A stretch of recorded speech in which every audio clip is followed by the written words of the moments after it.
আমি সশ্রদ্ধ চিত্তে তারেক রহমান সশস্ত্র চিত্রে শপথ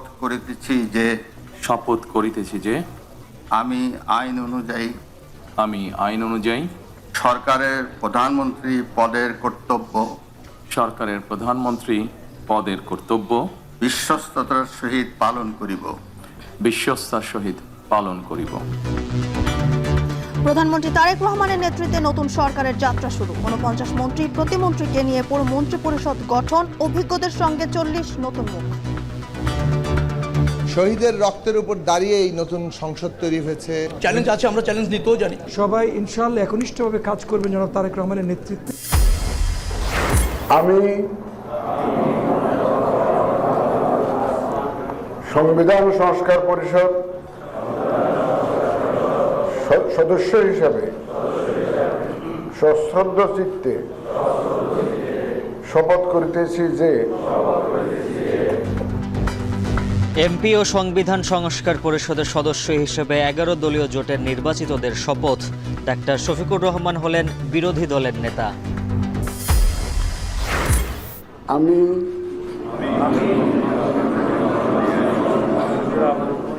সংসদ সদস্য নির্বাচিত হইয়া দৃঢ়ভাবে ঘোষণা করিতেছি যে সংবিধানে বিধান না থাকায় সংস্কার পরিষদের শপথ নেয়নি বিএনপি। প্রতিবাদে মন্ত্রিসভার শপথ অনুষ্ঠান বর্জন, জুলাইকে অবজ্ঞার অভিযোগ। সংবিধান সংস্কার পরিষদের সদস্য হিসেবে কোনো বিধান সংবিধানে নাই। সরকারি দল শপথ না নিয়ে তারা জুলাইকে উপেক্ষা এবং অবজ্ঞা করেছেন।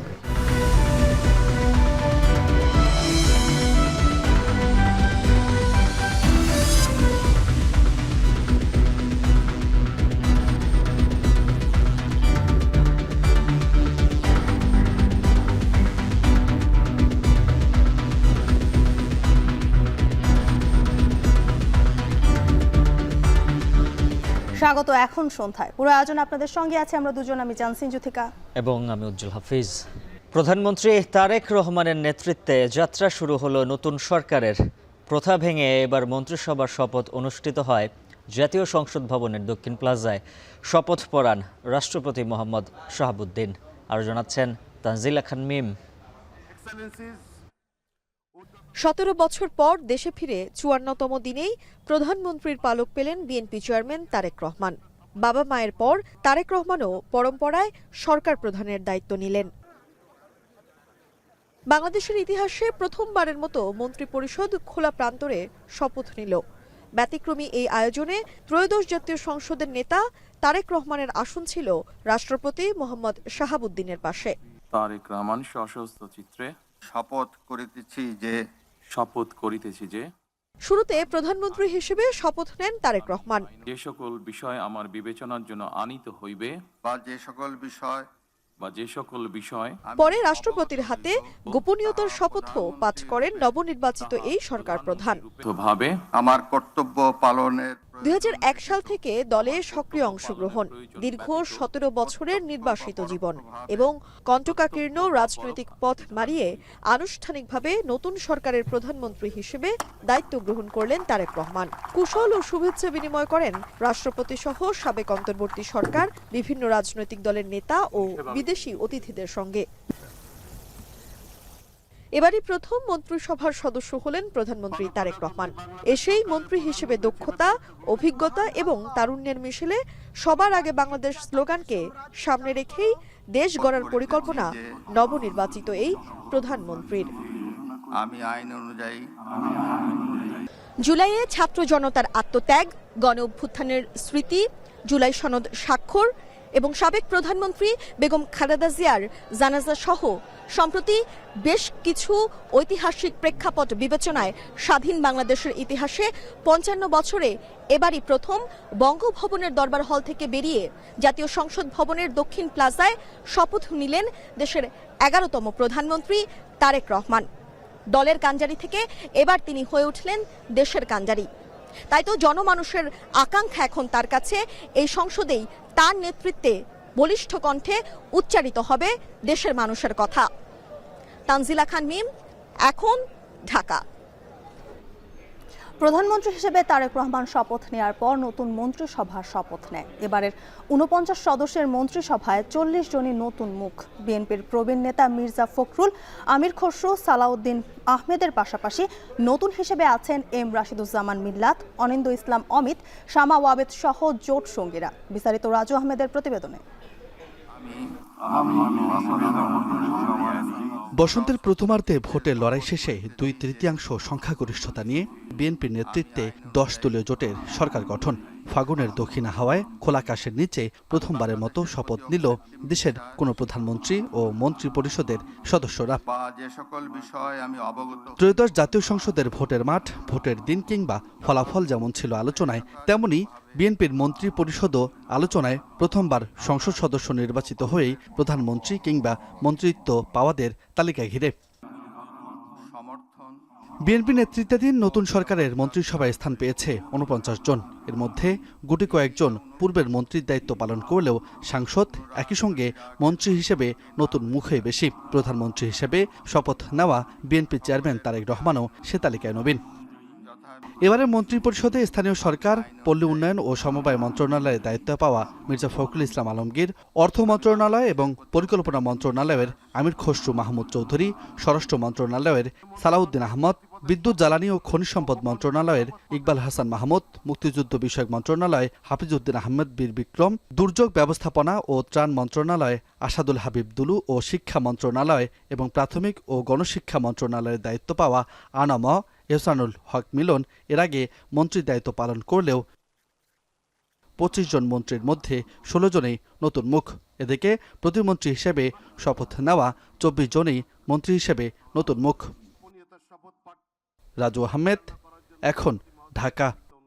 এদিকে নতুন সরকারের সামনে আগামী দিনে অনেক চ্যালেঞ্জ থাকলেও সেগুলো মোকাবিলা করেই এগিয়ে যাওয়ার অঙ্গীকার করেছেন মন্ত্রী প্রতিমন্ত্রীরা। বিকেলে জাতীয় সংসদ ভবনের দক্ষিণ প্লাজায় শপথ নেয়ার পর সততার সাথে অর্পিত দায়িত্ব পালনের কথাও বলেন তারা। বিস্তারিত থাকছে প্রতিবেদনে।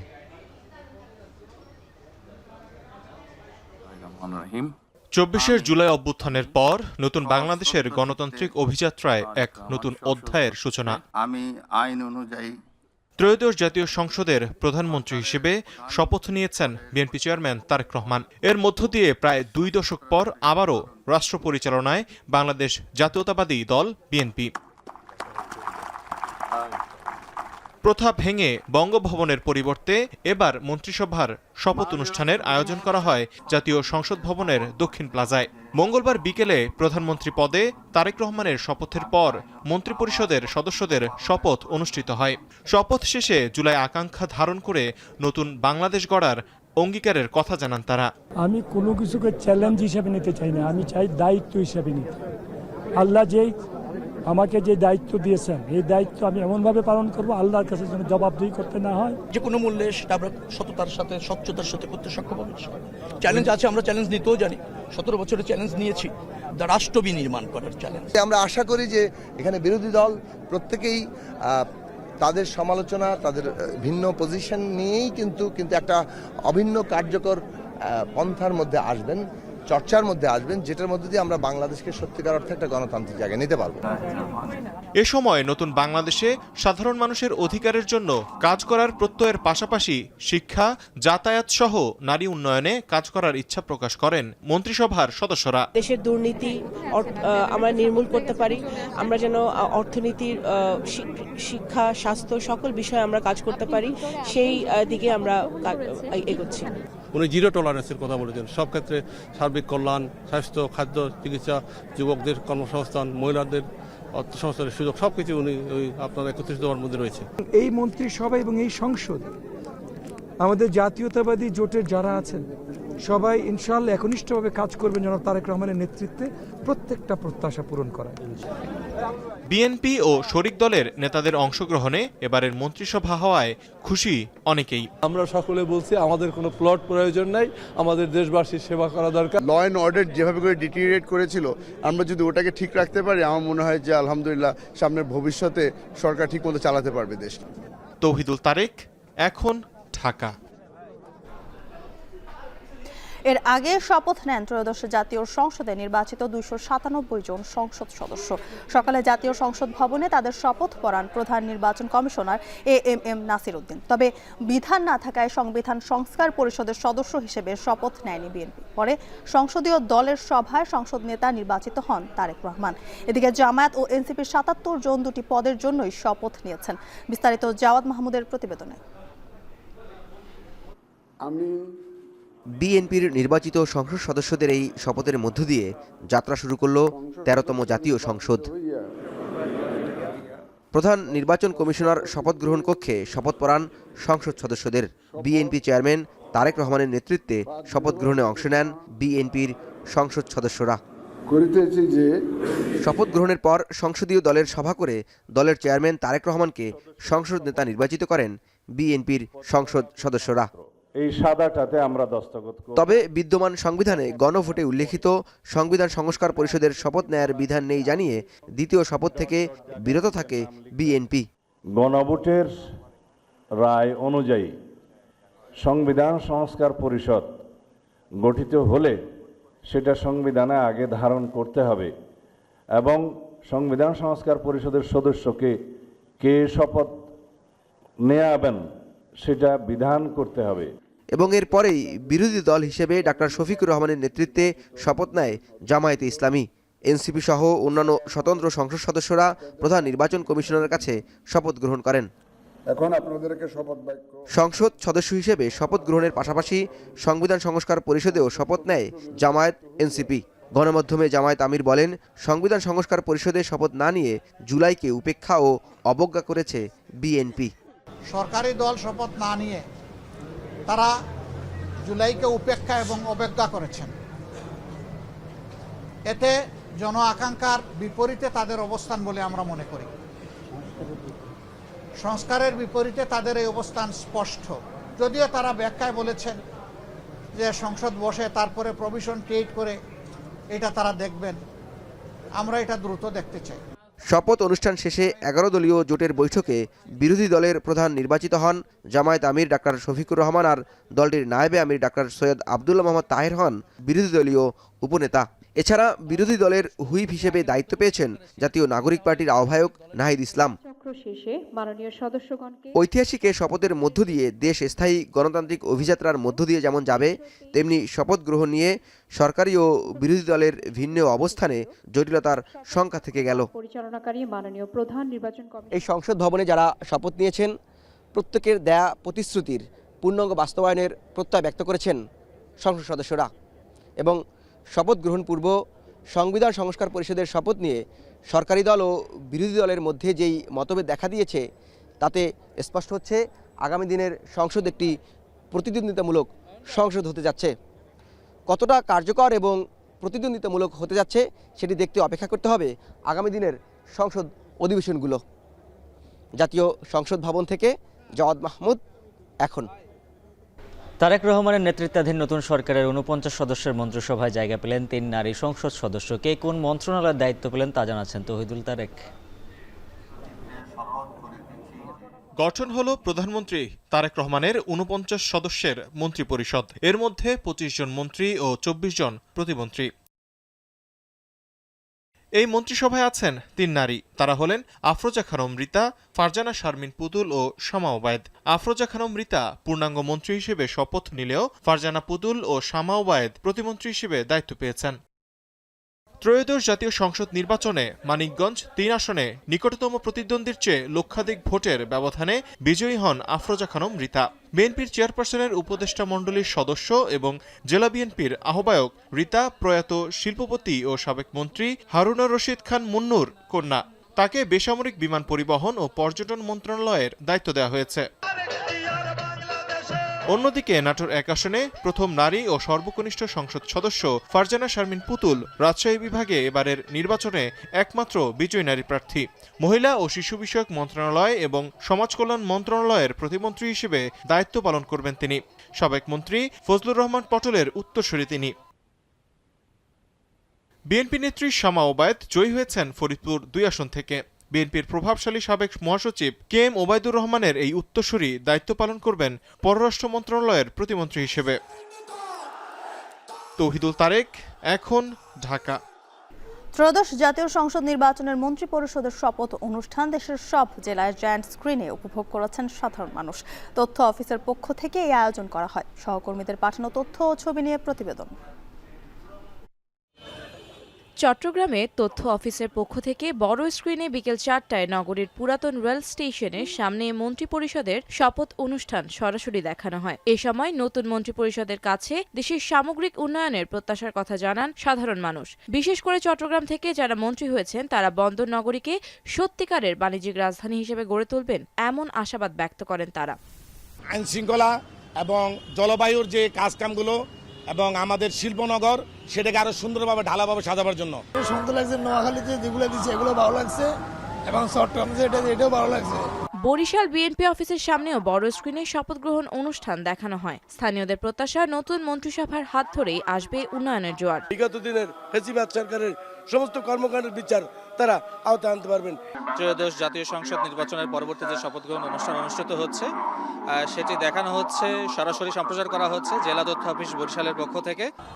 রাজশাহী নগরীর লক্ষ্মীপুর মোড় এলাকায় ত্রয়োদশ জাতীয় সংসদে নির্বাচিত সংসদ সদস্য, মন্ত্রিপরিষদ ও নতুন প্রধানমন্ত্রীর শপথ গ্রহণ অনুষ্ঠান বড় পর্দায় দেখানোর ব্যবস্থা করা হয়। এই সময় মন্ত্রিপরিষদে দীর্ঘদিন পর রাজশাহীর প্রতিনিধিত্ব থাকায় আপ্লুত হন নগরবাসী।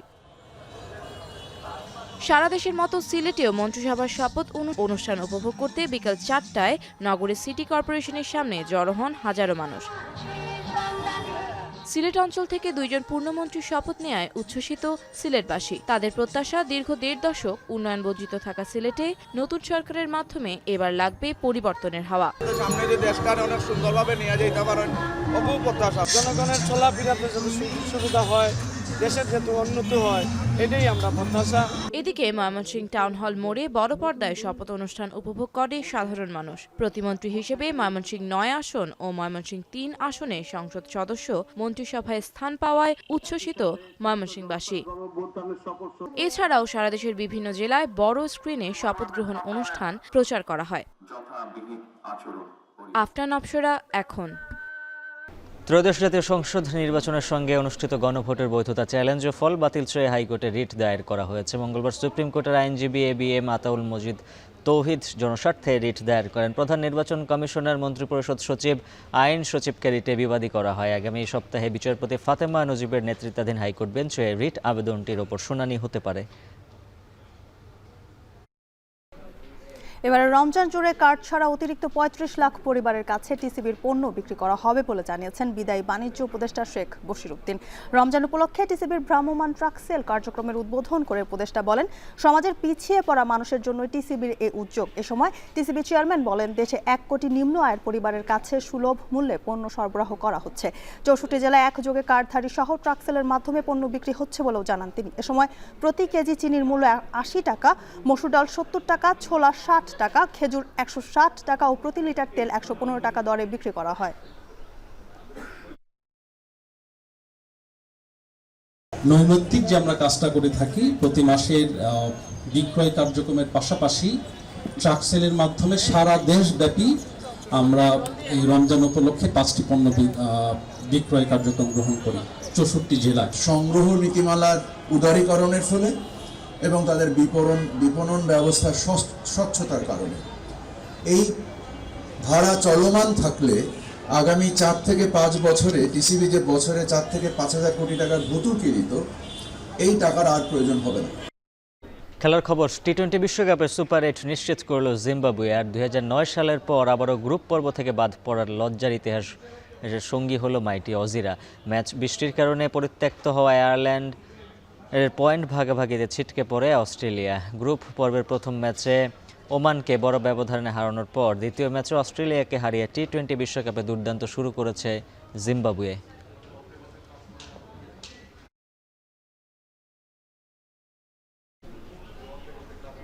এই ছিল এখন সন্ধ্যা। এখন টেলিভিশন ওয়েবসাইটে দেখতে ভিজিট করুন এখন.tv। ফেসবুকে দেখুন facebook.com/tv.এখন আর ইউটিউবে দেখুন youtube.com/c/echontv।